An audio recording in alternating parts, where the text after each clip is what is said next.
तो दोस्तों वोल्टास के Q4 क्वार्टर के रिजल्ट आ गए हैं। तो चलिए देखते हैं इनके क्वार्टरली रिजल्ट में क्या क्या चेंजेस आए हैं। शुरुआत इनके बेसिक्स के साथ करते हैं। तो आप देखेंगे कि जो इनका मार्केट कैप है वो है करीब 42,800 करोड़ के आसपास का। पी इनका 108 का है, आरओसी इनका 9 का है और आरओई इनका करीब करीब 6 के आसपास का है।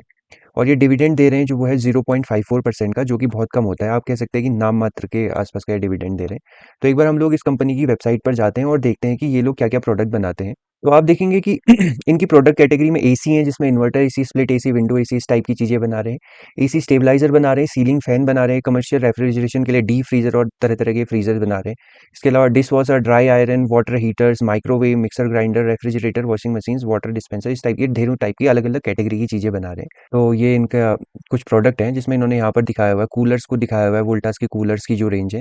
विंडो विंडो एयर कूलर भी इन्होंने यहाँ पर दिखाया हुआ है। इसके अलावा ये इनकी एसीज की रेंज है।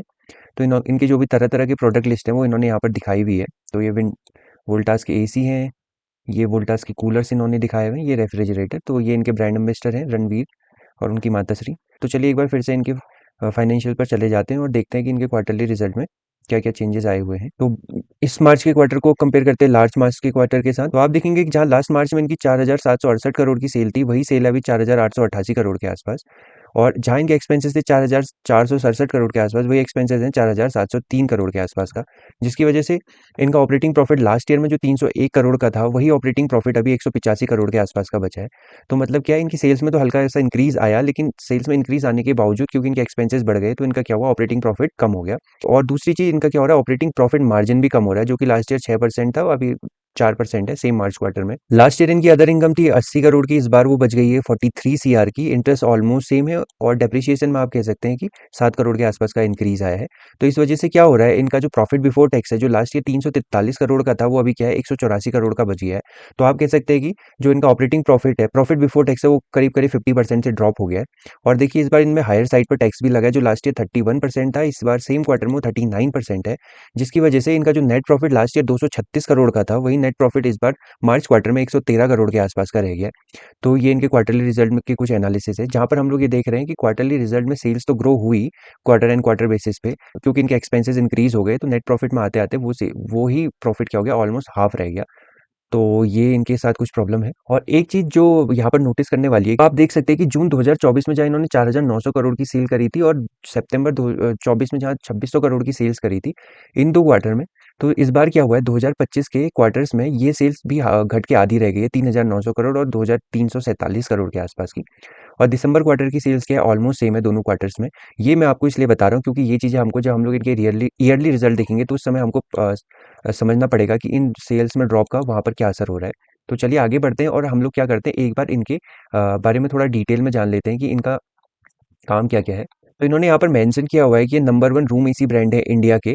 और इनकी जो माइलस्टोन है कि इन्होंने जो न्यू पार्लियामेंट बिल्डिंग है और जो मेट्रो प्रोजेक्ट है कोलकाता और चेन्नई का, वहाँ पर इन्होंने क्या करा हुआ है, एसी का जो भी काम हुआ है इनके द्वारा किया गया है। तो आप देखेंगे कि इनका रूम एसी में 18.5% के आसपास का मार्केट शेयर है। वहीं पर ये बोल रहे हैं कि हमारा विंडो एसी में करीब 36% का क्या है, मार्केट शेयर है। और आप बोल सकते हैं कि इनके 330 के आसपास पूरे इंडिया में आउटलेट्स हैं, जहाँ पर स्पेशली इन्हीं के प्रोडक्ट बिकते हैं। उसके अलावा इन्होंने एक टर्किश कंपनी है जिसके साथ आर्सेलिक नाम से, तो इन्होंने इनके साथ जॉइंट वेंचर किया है। और इनके साथ जॉइंट वेंचर पे अब ये लोग किस चीज़ पे काम कर रहे हैं, तो आप देखेंगे refrigerator, washing machine, microwave, dishwasher, dry iron और मिक्सर ग्राइंडर्स टाइप की चीज़ें बना रहे हैं। तो इन्होंने क्या करा है, इनका प्लान है कि अपनी कैपेसिटी को 50% से इंक्रीज कर दें। इनका वॉशिंग मशीन सेगमेंट में 8.6% का मार्केट शेयर है और वहीं पर रेफ्रिजरेटर में इनका कितना है, 5.3% का मार्केट शेयर है। तो इन्होंने अपने बारे में मोटा मोटा कुछ डिटेल बताई है। तो एक बार हम लोग आप फिर से क्या करते हैं, इनके फंडामेंटल्स पर चले जाते हैं और देखते हैं कि इनके ईयरली रिजल्ट में क्या क्या चेंजेस आए हैं। तो आप देखेंगे कि लास्ट ईयर मार्च 2025 में जहां इनकी सेल्स थी करीब 15,400 करोड़ के आसपास की, वही सेल इस बार 14,200 करोड़ के आसपास रह गई है। और सेम टाइम पीरियड में जहाँ एक्सपेंसेस 14,400 करोड़ के थे, वही एक्सपेंसेस अब घट के रह गए 13,728 करोड़ के आसपास का। तो इस वजह से हुआ ये है कि जहाँ लास्ट ईयर इन्होंने 990 करोड़ की सेल्स करी थी, वहीं इस बार इनकी सेल्स घट के लगभग हाफ 516 करोड़ के आसपास रह गई है। सेल्स घटने के साथ साथ इनका ऑपरेटिंग प्रॉफिट मार्जिन भी डिक्रीज हुआ है, जो 6% से घट के अब 4% के आसपास रह गया है।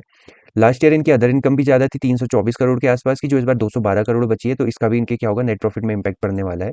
इंटरेस्ट हायर साइड पर है, ये इनके प्रॉफिट को और कम कर देगा। डेप्रिसिएशन भी हायर साइड पर है, ये भी इनके नेट प्रॉफिट को इस ईयर और कम करने वाला है।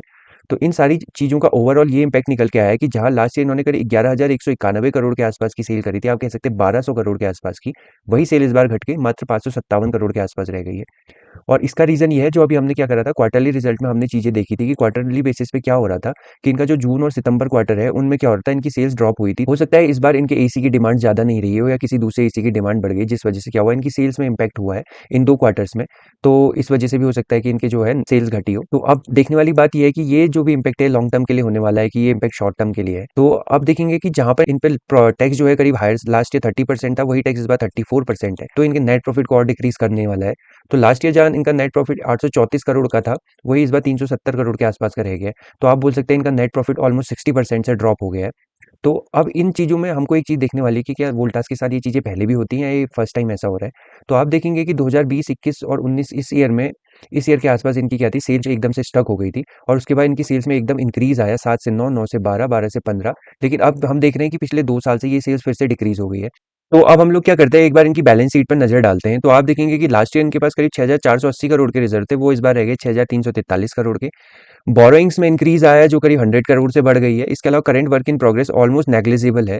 और इसके बाद इनके पास जो इन्वेस्टमेंट है वो भी इस बार ड्रॉप आया है। तो इन्वेस्टमेंट में करीब 500 करोड़ के आसपास का ड्रॉप हमको देखने को मिल रहा है। तो अब हम लोग इनके शेयर होल्डिंग पैटर्न्स पे चले जाते हैं। तो आप देखेंगे कि प्रमोटर जहाँ 30% थे, वो अभी भी क्या हुआ है, सेम 30% ही बने हुए हैं पिछले 3 साल में, तो उनमें कोई चेंज नहीं आया हुआ है। इसके अलावा जो एफ आई आई 19% है, वही एफ आई आई अब 18% है। और बीच में आप देखेंगे इनमें थोड़ा सा इंक्रीज आया था दिसंबर और मार्च 2025 क्वार्टर्स में, लेकिन अभी ये फिर से 18% के आसपास ही है। तो एफ आई में करीब 1% का ड्रॉप आया पिछले 3 साल के टाइम पीरियड में, आप कह सकते हैं। डी आई एस जहाँ 33.6% थे, वही डी आई एस अब 38% के आसपास पहुंच गए हैं। और पब्लिक जहाँ पे 16.78% थी, वही पब्लिक अब घट के हो गई 12.8%। तो पब्लिक में भी 4% के आसपास का हमको ड्रॉप देखने को मिल रहा है। तो दोस्तों ये हमारे वोल्टास का मोटा मोटा एनालिसिस था, जिसमें हमको ये समझ में आया कि इन्होंने अपने पीक सीजन में उतनी सेल नहीं करी, जिससे इनकी सेल्स में ड्रॉप देखने को मिला और वही सेल्स हमारे नेट प्रॉफिट में भी दिख रही है कि वहां पर भी ड्रॉप आया है। तो आई होप आपको मेरा वोल्टास का एनालिसिस पसंद आया होगा। अगर आपको एनालिसिस पसंद आया तो आप वीडियो को जरूर लाइक करिएगा। तो चलिए मिलते हैं नेक्स्ट वीडियो में, तब तक अपना ध्यान रखिए।